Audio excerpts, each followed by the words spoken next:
সুপ্রিয় দর্শক, আজকে আপনাদের মাঝে হাজির হয়েছি আমার অঙ্কুরে কৃষি চ্যানেলের পক্ষ থেকে। আপনাদেরকে আজকে দেখাবো থাই পেয়ারা। এই পেয়ারাগুলো খুবই মিষ্টি। কেবল কুড়ি আসছে পেয়ারাগুলোতে, দেখেন পাতায় পাতায় কুড়ি, প্রত্যেকটা পাতায় পাতায় পর্যাপ্ত পরিমাণে কুড়ি এবং ফুল। প্রত্যেকটা জায়গাতে দেখেন কুড়ি আছে, এই যে কুড়ি, এই যে ফুল। প্রত্যেকটা ডালে প্রচুর পরিমাণে ফল এসেছে, প্রচুর পরিমাণে, এবং আশা করা যায় গতবারের চেয়ে এবার অনেক অনেক বেশি ফল পাওয়া যাবে।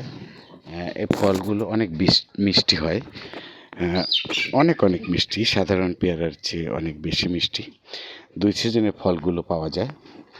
এক সিজনে একটু কম ধরে যখন শীতের সময়, আর এই বর্ষা মৌসুমে পর্যাপ্ত ফুল এবং ফল আশা করা যাচ্ছে। প্রত্যেকটা পাতায় পাতায় ডালে ডালে এত পরিমাণে ফুলের দেখা মিলেছে, আমি এবার আশ্চর্য হয়ে গেছি যে আল্লাহ পাক এত ফুল আমাকে এবার দিয়েছে। একটি আছে, শখ করে গাছটি নিয়ে এসেছিলাম। এই দেখেন প্রত্যেকটা ডগায় ডগায় ফুল এবং কুড়ি।